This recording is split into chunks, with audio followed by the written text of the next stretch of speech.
Hey guys, what's going on? Sherman here. And we are approaching that spooky time of the year where you see a lot of ghosts, werewolves, vampires, and of course, zombies. So, this video is kind of long overdue, and I figured, it feels right to do it about this time of year. To finally get around to reviewing my K-Bar zombie killer, Kharon.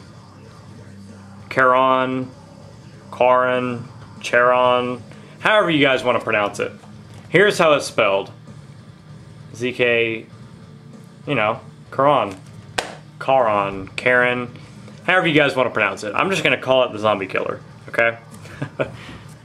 But, another thing that inspired me to do this review is I recently saw my brother Exacto's video review of this knife, and he has a great review, so definitely go check it out. Link will be down there in the description. Definitely go check out his video. He has a great review of this blade. But I wanted to give you guys my take on this knife, and I'm just gonna have fun doing this because you guys know how much I love toxic green and black, so I had to get this knife and add it to my collection. It is so awesome. Love this knife. One of the knife magazines that I read frequently, I believe it was just Blade magazine, dubbed this knife the best EDC knife of all time. Now, I kind of disagree with that, and I'll go over why as the video progresses. Now, this is definitely a great knife that I would highly recommend to anybody to go pick up, but I don't know if I'd consider it the perfect EDC knife. So, let me get into it, starting with the handle. Handle is a very nice toxic green color. That nice kind of bumpy pattern there. Like Exacto said, it reminds him of Ray's skin, which it does look like that. Has nice texture. It has nice texture though. You can really get nice grip on that. I guess it's supposed to kind of replicate bubbling sludge or some kind of infected zombie flesh. But it is nice. I do dig it. You got pocket clip, left, right hand, only tip up though.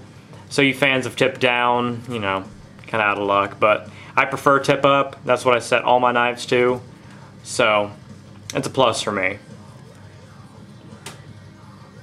Now you can see the handle has a really nice shape to it. You see it kind of slims out right here at the end. This deep, you have this big swell right here on both sides, and kind of gives it like an almost reversed hourglass shape, which I kind of like. I think it adds for really nice ergonomics when it's an already thin knife. It's about as thin as a Delica or Endura, they're the same. But anyway, the pocket clip is nice and strong. I don't have a problem with it. It doesn't really chew up your pocket at all, so it fits on there really nicely. I would have preferred it to be a little bit wider, but it is what it is. It's a nice pocket clip. I noticed that it doesn't move side to side like a lot of clips do, which bugs me. But they spaced those screws out really nicely so that doesn't happen. So, 2 Torx bits holding the frame together, and 1 pin for the lock bar, and then of course the Torx bit. All blacked out, looks very nice, makes it a very clean, all black and green knife, which I dig. Alright, let's get to the blade. You see you have a very nice 3.5 inch AUS 8 Tanto blade. Let's get close up on that. Not a bad coating. It looks a little bit better than a Rat 1's black coating, believe it or not. Very nice Americanized Tanto shape. Very, very, very sharp, acute tip on there. And it's pretty thin blade stock. So, I mean, you can really gouge those zombies' eyes out with this thing.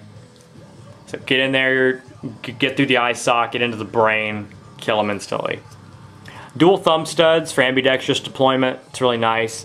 They're very nicely terraced, meaning that you can see how they taper off gradually in layers. So it adds for nice traction. I like that. They are powder coated, so you really get a nice grip on that a nice grip on that stud. So like I said, it is an AUS 8 blade, very adequate steel, especially for this price point, which is around $25 to $30. I paid about $27 for it. But go on Google, look around. You find all kinds of good prices. So just look around. Like I said, I got this for about $27, around that price range.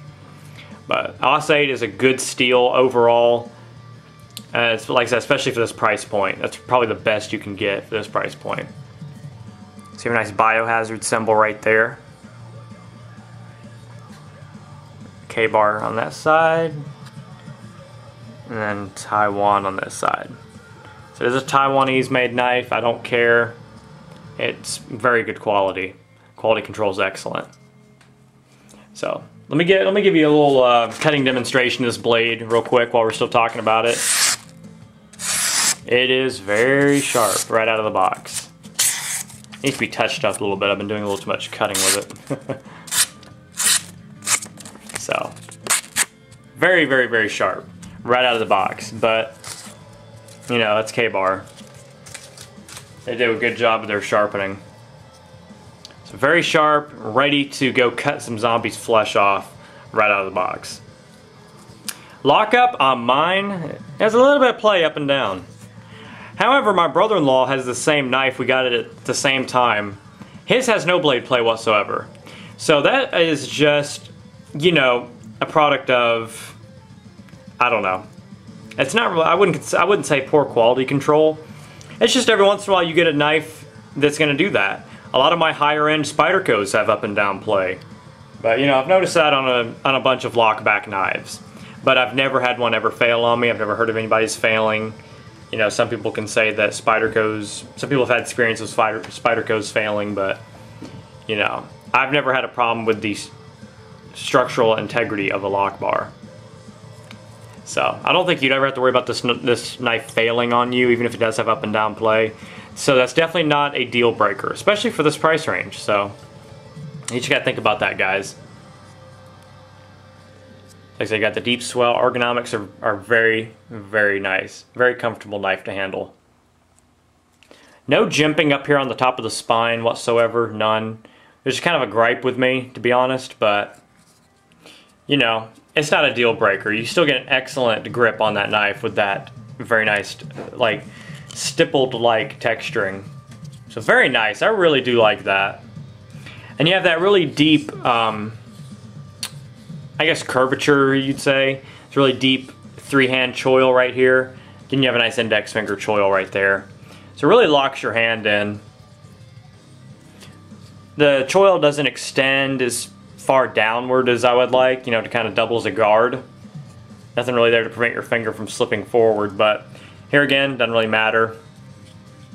You can also choke up, or choke down on the handle, I should say, and really increase your hacking capabilities with this blade. So come down those zombies, chop them in half. So like I said, you can choke down on that. Very nice, very comfortable, believe it or not. So down there, these handle scales do have nested steel liners. I don't know if you can see that down there. Get a little. I'll get my Duracoated Maglite XL50. You can see the steel liners there, not skeletonized, but this knife only weighs about 3 ounces, if that. So you really don't need it. It's super light, and especially for its size. It's a fairly biggish knife. You see there's a lot of handle left in my hand, and I have pretty biggish hands. Yes, that is a word, biggish.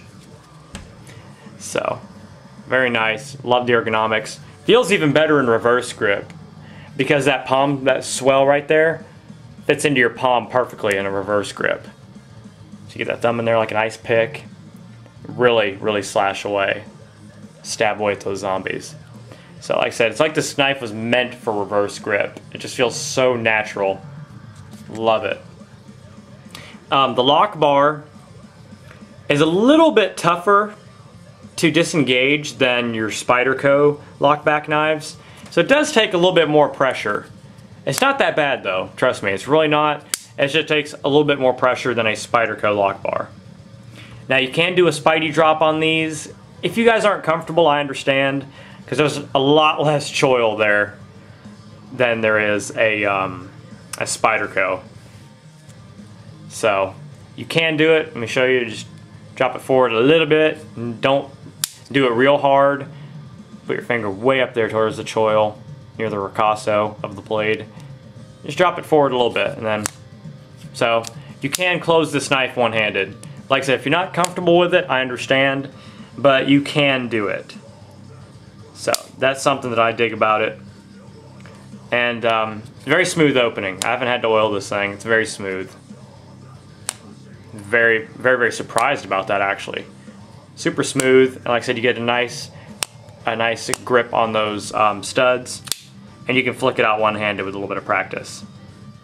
So detent's pretty nice as well. Whoop. So excellent blade. I highly recommend going out and getting one of these, because it's just such a cool piece to add to your collection. Even if you don't think it's that great of a knife in terms of a user, it's just such a cool piece to have. Now, I said earlier on in this video that I don't believe this to be the perfect EDC knife. Well, I kind of went over those things. It doesn't have jimping. For its price point, you can get a much, in my opinion, better, higher value knife. Ontario, Rat 1, Spyderco Tenacious, all in the same price range of this knife. In my opinion, those are a little bit better knives. Okay? Quality control is a little bit better. The fit and finish is a little bit better on those knives. The steel is almost the same. Well, the Rat 1 does have OS 8. The Tenacious, you know, the ACR 13 MOV. So, I believe in this price range, Rat 1 is still the best EDC blade around. And like I said, in the $30 price range. So, like I said, excellent knife. I do really recommend getting one of these for your collection, guys.